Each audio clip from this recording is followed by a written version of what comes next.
Tov, Reboker Tov, on est toujours le 29 du mois de novembre, le 17 du mois du Kislev. On continue dans Masechet Avot et nous sommes dans la 4e Mishnah du 6e chapitre.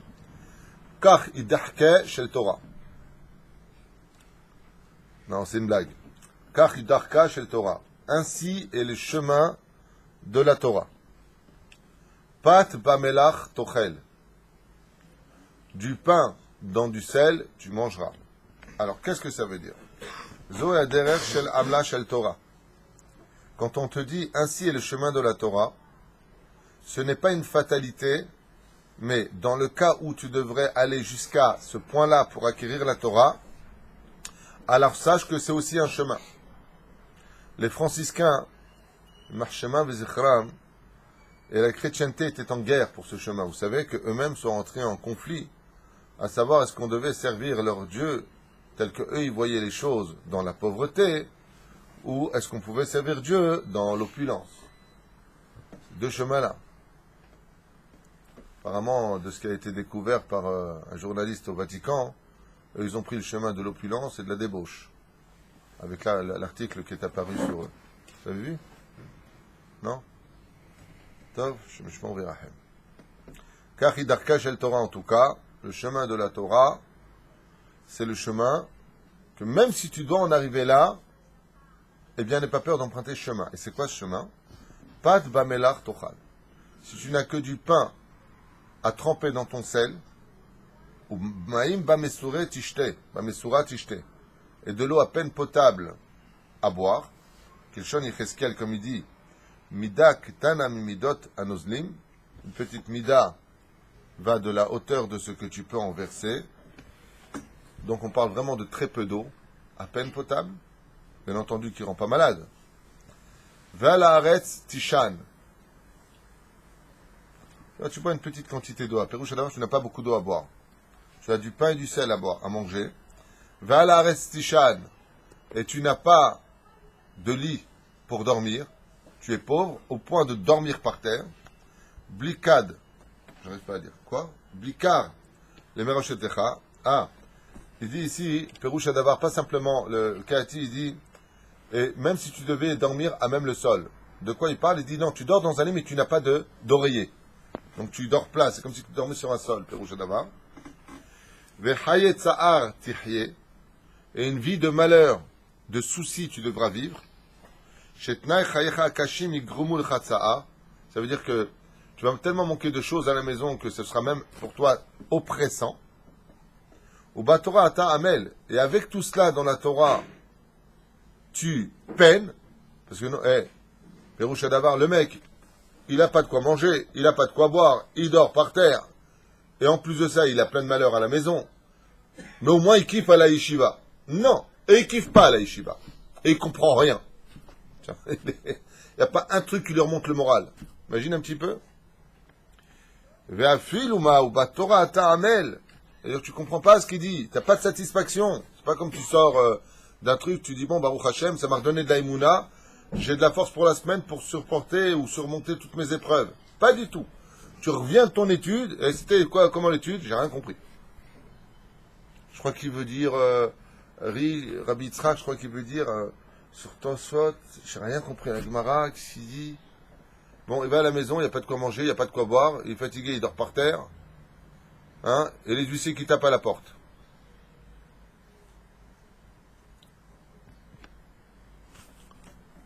Bonne semaine.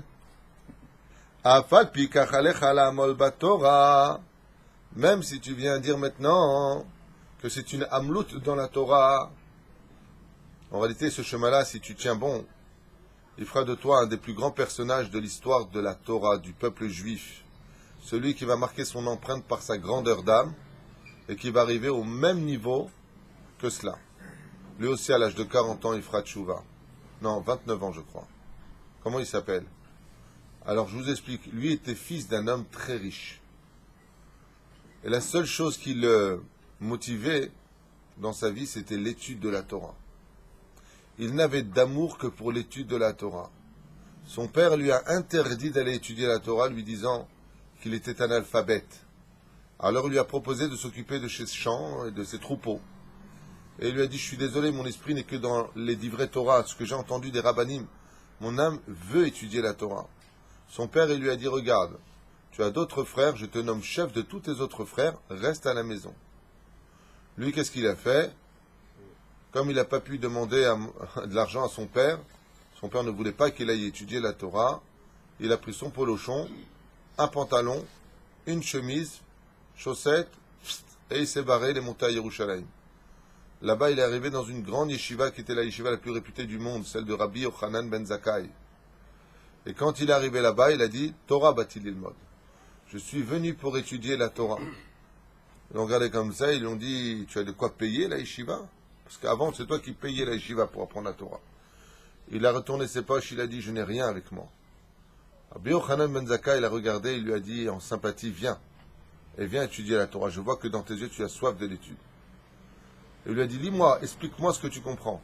Et il lui a répondu, je comprends rien du tout parce que je ne sais même pas lire. Alors il a commencé, Aleph, Bet, Gimel, Dalet. Mais seulement il s'est passé quelque chose de bizarre. C'est que, étant donné qu'il ne payait pas la yeshiva, il n'avait pas le mérite de descendre manger à la cantine. Il n'osait pas manger à la cantine. Une fois, Rabbi Yochanan, après 2 semaines, arrivé dans sa yeshiva, il s'est rendu compte que le jeune homme qui venait de débarquer chez lui, qui n'avait pas payé la yeshiva, qui n'avait pas d'argent, ne venait pas non plus manger. Alors il est parti le voir dans sa chambre. Et quand il est parti le voir dans sa chambre, il était en train de le voir étudier, réviser l'alphabet. Et il lui a dit, lève-toi et viens me voir. Pourquoi tu descends pas en bas? Et là, il y a eu quelque chose d'un peu bizarre qui s'est passé. C'est que Rabbi Yochanan ben Zakkai a fait 3 pas en arrière. Parce que la laine qui dégageait de ce jeune homme était si forte que Rabbi Yochanan ben Zakkai lui a dit « Pourquoi ton haleine est si forte ?» Et forcé de lui dévoiler, il lui a montré un sac qui était rempli de terre. Et il lui a dit « C'est parce que je n'ai pas de quoi manger, je mange de la terre que je mâche et que je recrache pour que mes mâchoires ne se bloquent pas tellement j'ai faim. » Rabbi Yochanan, il lui a dit, tu n'as jamais demandé d'aide? Il lui a dit, je ne suis pas venu demander de l'aide, je suis venu apporter de l'aide. Il lui a répondu, Rabbi Yochanan ben Zakkai, quelqu'un qui est capable d'étudier la Torah dans une telle pauvreté, alors que je connais ton père, qui est multimilliardaire, qui étudie la Torah sans se plaindre une seule fois, je te promets que la laine de ton souffle existera jusqu'à la fin des temps. Et tu deviendras le plus grand de tous les Tanaïm. Et depuis, il a porté ce nom.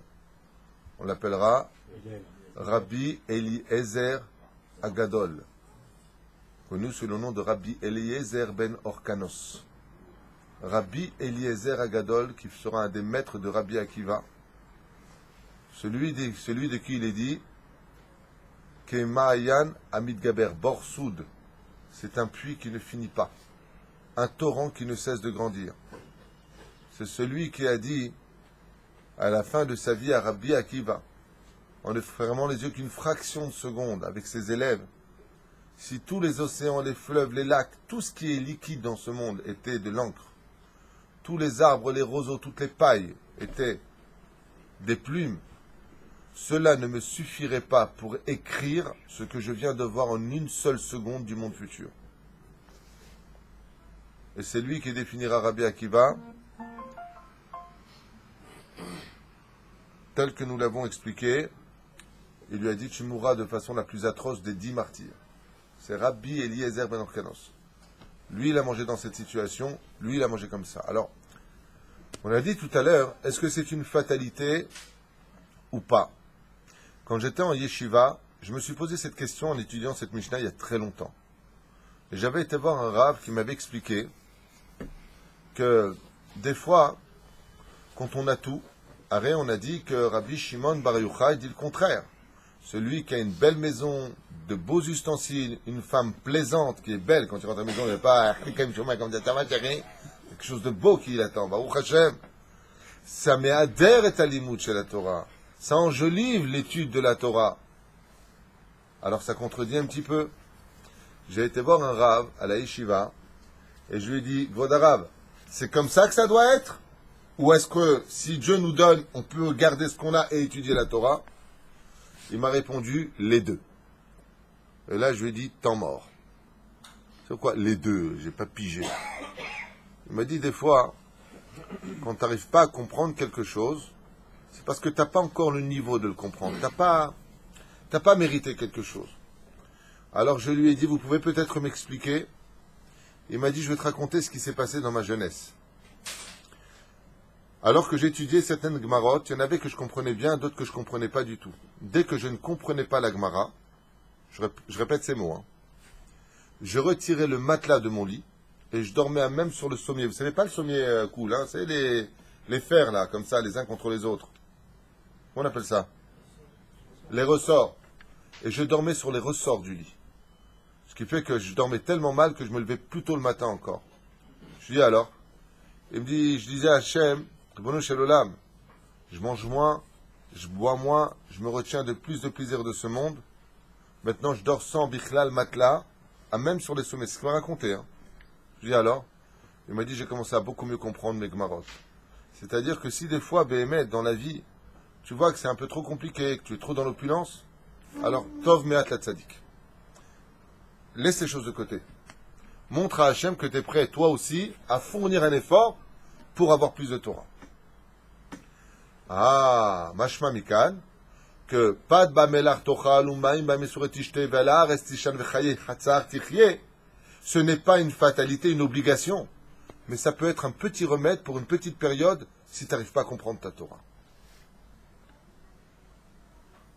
Donne quelque chose à Hachem. Pourquoi? Parce que le pauvre qui est pauvre, mimilé, il n'a pas le choix.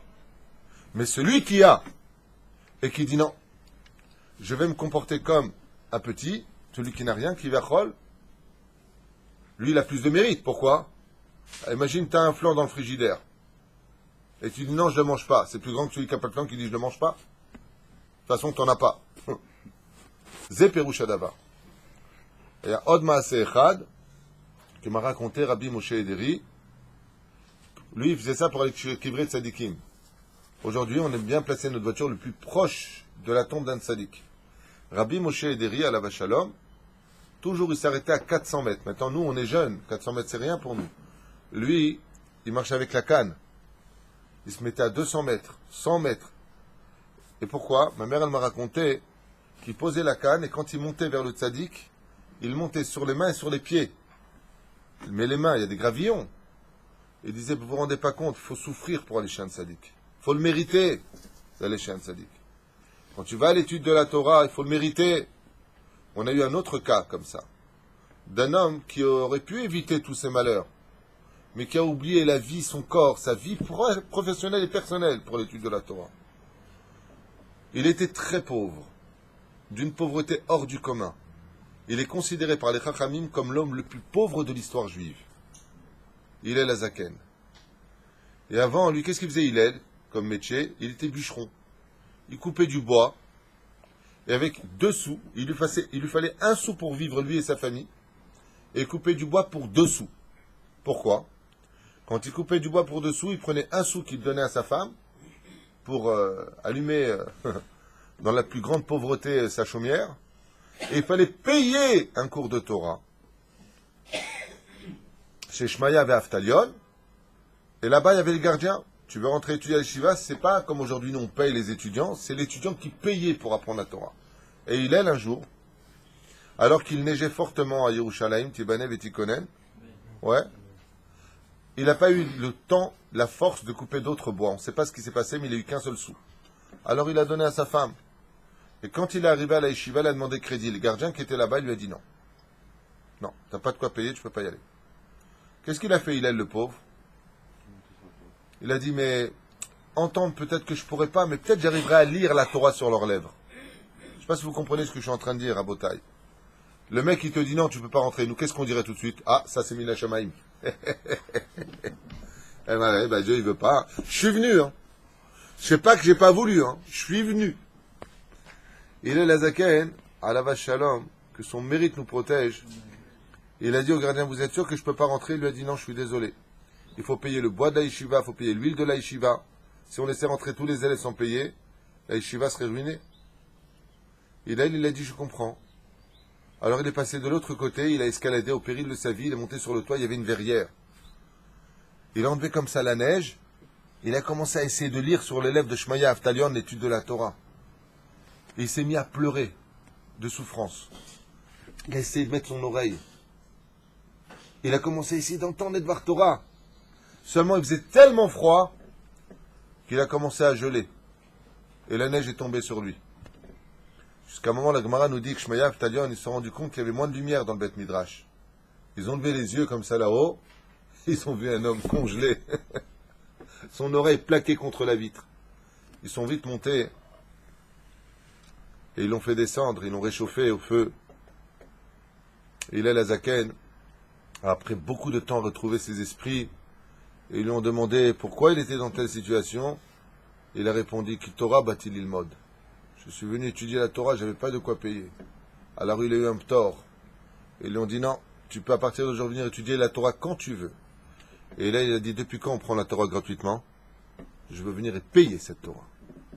Et Hillel Azaken est devenu par la suite la plus grande fortune d'Israël, le prince de la Torah. Le prince de la Torah. Et pourtant regardez Hillel. Hillel Azaken avait un frère qui était immensément riche. Son frère voulait lui donner de l'argent, il n'y avait pas de problème. Vous connaissez l'histoire de Hillel? C'est pas comme Shimon bar Chishevna. Hillel Azaken, il avait un frère qui était très riche. Il était très riche et en même temps aussi riche que stupide. Et il lui disait, Hillel, laisse tomber la Torah c'est quoi? C'est dit comme ça, ils ne comprennent rien ces gens-là. Tu veux que je trouve un magasin? Il lui dit non. Je suis bûcheron, ça me suffit. Il faut que je me casse les mains pour étudier la Torah. Il faut que je souffre pour cette Torah. Quand Hillel Azaken est devenu prince de la Torah, Hillel Anassi, le premier de la grande dynastie des Rabban Gamiel. Hillel Azaken, qui c'est qui est venu le voir? Son frère, le milliardaire. Il lui a dit, Hillel, t'es devenu le grand Arashi d'Israël, le grand de la Torah, je suis son frère, tu veux de l'oseille? Il a répondu à un verset de Shirachirim. Bouz Yavouzulo, il lui a dit. Bouz Yavouzulo. T'es de la boue, dégage, il lui a dit. Car la grandeur d'un homme, quand tu veux l'erzik le maître Torah, vous savez, souvent on tombe dans le piège nous-mêmes, c'est un autre moussar eskel. Un moussar à retenir pour nous, Be'ezrat Hashem. Quand tu viens et que je te dis, par exemple, ici, il se tient le fils du grand rabbin d'Israël. Qui veut le soutenir? Tout le monde va courir pour le soutenir. Le fils du grand rabbin d'Israël? Ouh! Tu connais le rabbin? Moi aussi, on a le petit-fils de l'ancien grand rabbin d'Israël. Rav Shlomo Amar, son petit-fils étudie chez nous, Baruch Hashem. Aujourd'hui, les grands rabbins de Jérusalem. Et puis voilà qu'il y en a un autre qui rentre. Et lui, c'est le fils de personne. Il s'appelle d'ailleurs Mon nom est personne. Il n'y a pas de nom, le mec. Il n'y a rien. Et lui, tu vas le tenir. Et lui va devenir grand. Qui est le plus grand? Celui qui a soutenu un grand qui était grand ou celui qui a soutenu personne qui est devenu tout le monde? Kachaya Hillel Azaken. Il lui a dit, quand j'étais Hillel le pauvre, tu voulais pas me soutenir. Maintenant que je suis Hillel le grand, le prince de la Torah, celui qui est capable de former tous les Tanaïm qui viendront après, maintenant tu es prêt à me soutenir. La reine Be'ezrat Hashem, quand vous voyez des gens comme nous, on a eu le mérite ici, surtout de façon extraordinaire, ce que j'ai pu vivre à 12 ans d'études au Kollel Or Eliyahu à Yerushalayim, Tibane Vetikonen, Bashgachat, mon frère, et le Ravari Garbian Shlita, Godrabion Mori, de voir des gens qui ont débarqué chez nous, qui n'étaient personne, et qui aujourd'hui, grâce à Dieu, deviennent des raves de Shkuna, des raves qui enseignent la Torah, des rachés yeshivot aujourd'hui. J'ai entendu il y a même un qui est venu Rosh Kollel. Et quand ils débarquaient chez nous, on se moquait d'eux tellement ils ne comprenaient rien. Je me rappelle, la première année, on ne savait pas si on avait ouvert une maison d'handicapés ou autre chose. C'est pas possible, ils ne comprennent rien quand on parle. Et tu dis comme ça. Aujourd'hui, c'est des tigres en Torah. C'est des tigres. L'homme dit mais ta Torah, l'homme dit mais ta Torah. Ça, c'est la grandeur d'un kollel. Comme ce kollel ici présent. Tu prends des gens qui sont rien, et Baruch Hashem, tu en fais des gens qui deviennent grands. C'est plus grand que tout, c'est ce qu'il lui a dit, Hillel. Bouz Yavouzulo. Tu as attendu que je sois un grand pour me soutenir? C'est quand j'étais rien que tu aurais dû faire de moi un grand. Voilà. Pour l'expliquer dans le cours sur le mariage est-il un tikkun ou un bonheur, ce qu'elle a fait Rachel Bat Kalba Savour. Elle ne voulait pas épouser un grand, elle voulait épouser un FS et faire de lui un 100%. Zakdusha vagdula shel adam. On continue. V'im ata osechel, osek batorah mitoch chayei tza'ar. Et si maintenant, malgré les problèmes de ta vie, malgré qu'on te coupe l'électricité à la maison, que ça va pas, que tu continues à étudier cette Torah. Ashrecha vetov lach. Mais moi, je me mets un petit peu à la place de l'autre. Temps mort. Si tu es seul pour le vivre, crève. Ça concerne et n'engage que toi-même. Mais quand tu te maries, que tu as des enfants en bas âge, que tu as une k'touba que tu as signé dans laquelle tu t'es engagé de nourrir, de vêtir, de blanchir, comment tu peux accepter un tel propos? Grande question. Vous avez une réponse? Si vous n'avez pas, dites-moi non, j'en ai une. Hein. Ben voilà, tu as donné la réponse, bravo. Tout simplement. Zenachon, il faut que la femme, elle accepte. Si la femme, elle accepte cette vie-là, comme c'est fut le cas de Rabbi Akiva, sa femme, elle a accepté. La femme d'Avrechim, ici, elle l'accepte. On avait un Avrech à Or Eliaou. Talmid Chacham, lui, il n'est pas venu Talmid Chacham bête, il est venu Talmid Chacham mamash, de très haut niveau, chez nous. Il avait pris un petit appartement loué à Achoma. Il était tellement pauvre qu'il n'avait pas d'électricité, pas d'eau. Ils ont coupé et l'un et l'autre, avec des enfants. Qu'est-ce qu'il a fait? Il avait demandé à l'époque à mon frère Samy de le raccompagner à Achoma pour voir ce qu'il pouvait faire sur place, faire la quête. Qui c'est qui lui a fait un scandale? Qui lui a fait un scandale d'être sorti du kollel? Sa femme. Sa femme, elle lui a fait un scandale. Elle a dit quoi? Non seulement on n'a pas de lumière à la maison, mais on n'a pas de lumière dans notre vie. Va étudier la Torah, lui. Elle dit non, mais je peux pas te laisser comme ça avec le bébé dans les mains. Elle lui a dit c'est pas ton problème. Le bébé va très bien, je m'en occupe. On a des bougies, j'ai assez ce qu'il faut, t'inquiète pas. Va étudier la Torah. Mais si la femme n'accepte pas, elle a une ketouba dans les mains. Habibi. Tu dois me blanchir, tu dois me donner des cadeaux, tu dois me gâter. C'est pour ça que ta réponse, c'est la vraie réponse. Et ça répond aux deux cas. Comment il peut te dire Ashrecha vetovlach, arrête la femme, c'est pas un meuble à la maison. Elle aussi, elle a besoin d'avoir sa vie. Si ta femme, c'est ce qu'elle veut, alors tu as le droit de continuer sur ce chemin. On a un autre cas qui a été encore plus flagrant, que tu connais très bien, d'un grand sadique, à qui Dieu lui-même a fait un cadeau, et sa femme, elle lui a dit, non, je veux pas de cadeau de Dieu. La femme de Rabbi Hanina ben Dossa. Dieu lui a dit, bon, t'as assez souffert, t'es assez pauvre, il mangeait du karouf de Shabbat jusqu'à Shabbat, vendredi à vendredi, ouais, Dieu lui a envoyé un pied en or. Elle lui a pas de cadeau déçu, hein, ça va pas, non? Rabbi Yehuda Nassi lui a dit, hey, c'est un cadeau de Dieu. Il lui a dit, ouais, mais on n'aura pas le même salaire de l'étude de la Torah. Celui qui étudie dans l'opulence, il n'a pas le même salaire que celui qui étudie dans le malheur. Alors, laisse-nous dans le malheur, comme ça on aura plus de mérite de servir Hachem. Encore un exemple que la Gemara nous rapporte. D'une femme qui avait beaucoup de mérite, et les Chachamim, ils ont vu que dans l'Olam Haba, dans le vêtement qui lui est réservé, elle n'aura pas de col. Alors ils sont partis là-bas en disant, tu sais, on a vu Beroa HaKodesh dans un rêve, ou Beroa HaKodesh, je ne me rappelle plus, que le vêtement du monde futur chez toi, tellement tu es de tzadékette, il est grand, mais il n'y a pas de col. Qu'est-ce qu'elle a fait, elle? Elle avait de l'argent. Elle est partie se vendre en tant que servante dans une maison. Je ne sais pas si t'imagines, le mec, il a de l'argent à la banque. Ouais, il va faire des ménages. Je répète. Le mec, il est blindé. Ouais, il va faire des ménages. Qu'est-ce qu'il fait avec l'argent du ménage? Elle a dit, bon, bah alors j'ai pas assez de mérite. Elle aurait pu donner maintenant une somme d'argent au Talmidei Chachamim, faire une grande tzedaka. Elle a dit, mais ça j'ai déjà fait. Il y a un truc qui va pas. Elle a dit à son mari, vends-moi pendant une année entière servante, esclave chez eux. Comme ça ils me paieront. Elle est partie se vendre. Avec l'argent du premier mois, elle a pris la totalité de l'argent, et elle a donné à la tzedaka. Au Talmidei Chachamim. Son mari, il a eu les boules. Il dit, oh, fond de l'humanité. Elle est où ma femme? Il dit, tu vas pas être là chez eux, Marbe Shfahot, Marbe Zima. Celui qui a beaucoup de servantes à la maison, il peut y avoir des tromperies. Tu vas pas aller tomber amoureuse du nouveau maître qui est là-bas. Il s'est déguisé, vous connaissez l'histoire. Il s'est déguisé, il s'est fait passer pour un autre, il a essayé de la draguer, elle lui dit, je suis désolé, je suis une femme mariée, je vous demande de vous éloigner, sinon je crie. Il a enlevé son masque, il lui a montré que c'était lui, il lui a dit, Kol HaKavod, je voulais voir si tu étais resté fidèle. Ils sont mis tous les deux à pleurer. Et avant même qu'ils ne sèchent leurs larmes, qui c'est qui est revenu les voir? Les Talmidei Chachamim, ils vont dire quoi? On a vu que ton vêtement, le col est fini, tu peux retourner chez toi. Aval, qu'est-ce qu'elle vient nous enseigner cette histoire? Elle vient nous enseigner que celui qui donne de la tzedaka parce qu'il a de l'argent, il n'a pas le même mérite que celui qui a souffert pour soutenir cette Torah. Elle s'est vendue en esclave alors qu'elle avait de l'argent pour le donner à la tzedaka. Non, elle est partie travailler. Elle dit, il va falloir que je mette mes mains dans les toilettes, nettoyer les gens, les toilettes des gens, leur faire le lire de leurs enfants à eux, donner des coups de balai dans la poussière, respirer des choses. Oh! Elle met cet argent, il vient de Yegiat Kapecha. Il vient de la sueur de ton front. C'est avec ça qu'elle a soutenu la Torah d'Israël. Le Chacham nous dit, c'est bon, le vêtement après ta mort, il est prêt, il t'attend d'en haut jusqu'en bas. C'est-à-dire que tu seras reçu comme une reine pour l'éternité. C'est pour ça que l'étude de la Torah, même si, je finirai encore une dernière histoire, il y avait ma chavruta quand j'étais à l'époque en yeshiva en 87, moi je me préparais toujours des cafés et des thés.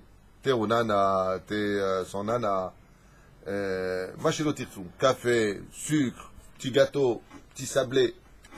Ma chavruta, elle venait avec moi, une seule fois elle se levait. Une seule fois. Et quand elle se levait, c'était pour aller aux toilettes. Sinon, elle ne bougeait pas. Et je me rappelle, jusqu'à aujourd'hui, je rappelle son nom d'ailleurs, il s'appelait Asher Tzadik, c'était son nom. Son nom et son prénom. Asher, son prénom, Tzadik, son nom de famille. Mais il portait bien son nom. Il y avait Asher Tzadik et Yitzhak Tzadik, c'était son frère, les deux étaient en yeshiva. Quelle sroute pour les parents. Deux Chosrim Bitchouva Shlemin. Et pourquoi je vous parle de lui? Lui, la vérité, chaque fois qu'il venait, j'étais épaté. Il prenait le verre, il faisait couler de l'eau chaude, et il partait avec. Un jour, je lui ai dit, mais pourquoi tu bois de l'eau chaude? Il m'a dit, ça donne trop de plaisir pendant l'étude de boire des thés, des cafés, bois de l'eau chaude. Chez Akon, il y avait de l'eau chaude, maïm chamim.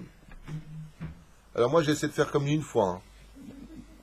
J'ai changé la bracha, je fais Shema Israël juste avant. Moi, c'est de l'eau chaude. Tu entends, Abraham Sobag? Un verre d'eau chaude pour toute une matinée d'études, un verre d'eau bouillante, tu vois la fumée qui sort. Chez Akon, il avait du café à côté.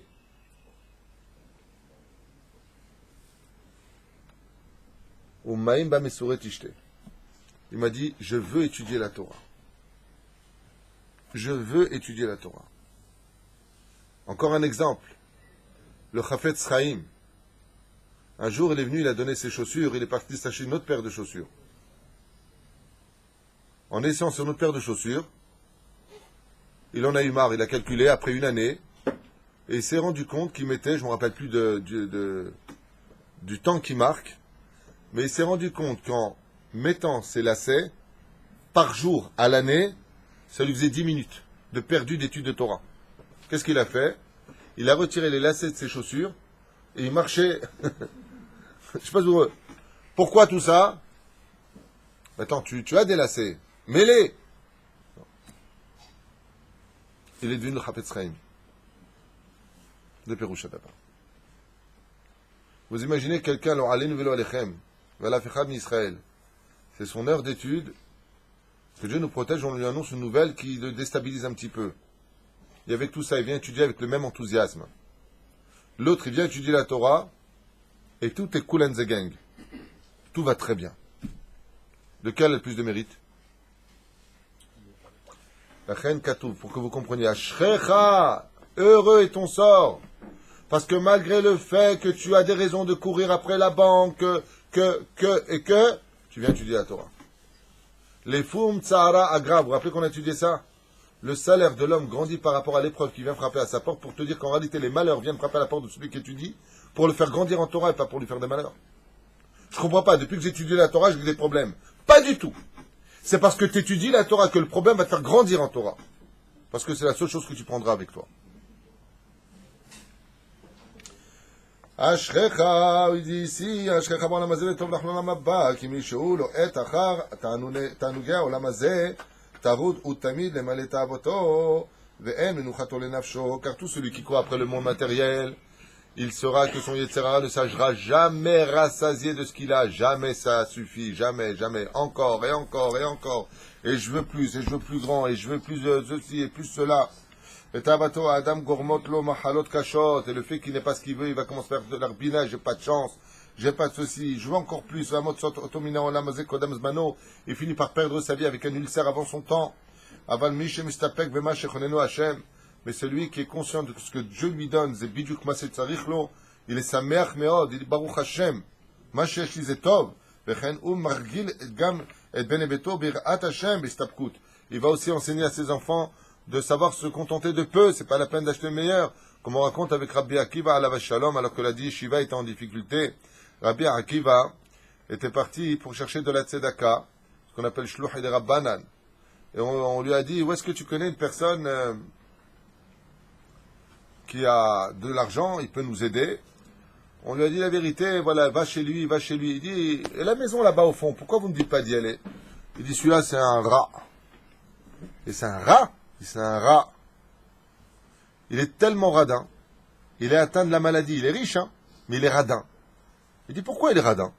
Il dit, parce qu'il est tellement radin qu'il envoie son fils acheter au chouk quand tout est fini. Ce qui reste, il prend. Il dit, à ce point-là, top. Alors Rabbi Akiva, il a tourné de maison en maison, et à la fin, comme il a vu qu'il n'avait pas assez ramassé pour les Shiva, il a quand même décidé d'aller chez lui. Et voilà que quand Rabbi Akiva, il tape à la porte, qui c'est qui sort? Le jeune. Et le Rav, le père, le vieux monsieur, il dit à son fils, bon, hein, tu dépasses pas les 2 pièces hein, pour à manger. Hein. D'accord? Tu prends ce qu'il y a dans le chouk, hein, d'accord? Et son fils lui dit, papa. Rabbi Akiva, quand il voit ça, il voit la maison, attends, le mec c'est un blindé ou quoi? Oh. Comme ça, il se comporte. Amar Lotov, on passait par là, il lui dit, qu'est-ce que je peux faire pour vous? Non, on était venu pour la yeshiva, lui a dit Rabbi Akiva. Non, ne bougez pas! Il est parti à l'intérieur de chez lui, et après quelques instants, il est revenu avec un vase rempli de pièces d'or. De quoi tenir 3 ans la yeshiva. Un vase, un petit vase, rempli de pièces d'or. Et là, Rabbi Akiva, il lui a dit, je comprends pas, personne n'a fait une donation comme la vôtre, et vous envoyez votre fils acheter ce qui reste dans le chouk? Il lui a répondu, pour la Torah, je donne tout, mais pour l'éducation de mes enfants, pour ne pas qu'ils se laissent envahir par le monde matériel, je leur apprends à se suffire de... Voilà. C'est pas pour ce que tu manges, mais c'est pas le best. Contente-toi de peu pour bien réussir ta vie. C'est de l'éducation. Il a répondu à Rabbi Akiva, Kol hakavod pour ce que tu fais. Il a éduqué ses enfants. Aujourd'hui, nous, qu'est-ce qu'on fait? Le dernier iPod, le dernier truc, chacun sa chambre, chacun son ordinateur, rentre pas dans ma chambre, on a pourri nos gosses. Et quoi qu'ils aient, ils ont déjà 18 ans, ils ont la voiture qui les attend, on les a pourris. Avant, je me rappelle, nous, quand on était jeunes, on voulait de l'oseille. C'est nous, nos parents. On va travailler. J'ai posé la question à ma femme, j'ai dit, t'es payé comment la voiture? Mais j'étais travaillé. Les parents, ils pouvaient aider. Mais ils nous apprenaient à l'époque, que nous, on était jeunes, ils nous apprenaient la valeur de l'argent. Va travailler, t'es pas handicapé. Combien il te manque pour ton assurance? Tu vas acheter une voiture, combien il te manque? Ils auraient pu payer la voiture, bande de radins. Pas du tout. C'est de l'éducation. D'abord, toi, tu fais ce que tu as à faire, après, je te paye la voiture. Mais aujourd'hui, on n'en est pas là. Je ne parle pas de certains cas où l'enfant, il est dans une situation précaire, il peut pas, il y a des problèmes familiaux. Je ne parle pas de ça où on a besoin de remonter une situation. Je ne parle pas de ça. Je parle que tout va bien. Et c'est ce que dit Rabbi Akiva. Il lui dit, Kol hakavod pour ce que tu fais. Et le mec, après ce cours, il dit à son fils, je te donne plus rien à partir d'aujourd'hui. Tu veux, t'as qu'à bosser. Non, il faut aider ses enfants, il faut les soutenir. Avale pas tout sur un plateau en or. C'est là. Hein? Plateau en argent, ouais. Chesed, il a fait. Ashrab olamazé, olamabba, comme celui qui veut emmener tout son oseille. Il a de l'argent sur terre. Tu veux l'emmener dans le monde futur? Donne-le à des passeurs. Comment s'appellent les passeurs? Le Kolel Oel Moshe. Ici, on est des passeurs. On prend ton oseille et on te le fait passer dans mon futur. Elle est belle ou pas? Ouais. Stabkut. Kedei sheochal la'asok b'Torah Hashem zotav ashrav olam hazeh ashrav olam haba v'akel jonan esmecha. Et ne viens pas demander de la grandeur pour toi-même. Im osek ata omnam b'Torah v'koneh lecha yediot rabot ba al tevakesh srara. Ne viens pas demander du respect maintenant parce que tu as étudié la Torah. Dis, fais attention. Kevodo, il a étudié la Torah dans la pauvreté. Maintenant, il connaît beaucoup de Torah. Et qu'est-ce qu'il cherche? Que le kavod. Le srara, c'est le kavod. Les honneurs. Al tahmod kavod. Ne cherche pas le kavod. Ne te retourne pas tout le temps en disant pourquoi on ne me respecte pas, pourquoi j'ai pas de kavod. Le terme il est boudach assez. Et pratique plus encore ce que ton étude n'a pu t'apporter. כל מעשיו מרובים מחוכמתו, חוכמתו מתקיימת וכולי, ואל תהווה שולחנם. J'ai fini chez le Melachim. Et ne cherche pas à t'asseoir qu'à la table des rois, les Ma'adanim ou les Shmanim, là où il y a toujours beaucoup plus d'huile et de choses qui sont bonnes. Chez Shulchan Gadol Shulchanam. Car pour le Créateur du monde, la table d'un pauvre où il y a peu de choses qui étudie la Torah vaut beaucoup plus aux yeux de Dieu que la table de quelqu'un avec qui a des millions de salades et du faisan et de toutes sortes de choses qui n'étudie pas la Torah. Hein? Pourquoi? Au contraire, s'il étudie la Torah, il a ça, et il a des pauvres, la malo. C'est ce qu'on dit, c'est ça la shulchan dont on parle. C'est pour ça qu'il faut toujours qu'il y ait des divrei Torah à table, et non pas s'en mettre plein la panse. Ce qui fait, mon cher ami Fitoussi, si tu as une belle table à la maison, Ezrat Hashem et Tamid, dit Amen. D'accord? Qu'il y ait des divrei Torah, qu'il y ait de la simcha, qu'il y ait du kavod, et qu'il y ait des talmidei chachamim, qu'il y ait des gens qui n'ont pas de quoi faire Shabbat qui sont à ta table, ça, c'est la table de Dieu. Zé Perouch Adaba. Combien une fois quelqu'un m'a dit, Baruch Hashem, il aide ma collègue. Et à chaque fois, il n'a pas beaucoup de moyens, et il aide toujours ma collègue. Il vient 90 shekels, 100 shekels, 150 shekels, dès qu'il peut, il donne.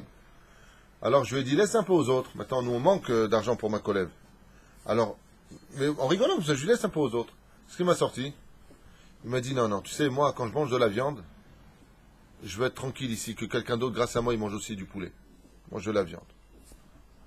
Avec d'où lâcher la Adam. Toi, tu manges, mais est-ce que tu as pensé à celui qui n'a pas de quoi manger? Avalam Israël Kedoshim Baruch Hashem, la vérité, même les nations du monde le savent, il n'y a pas plus donateur que les Juifs. Il n'y a pas plus généreux que les Juifs au monde. La vérité. Mekitra Gadol Mekitram.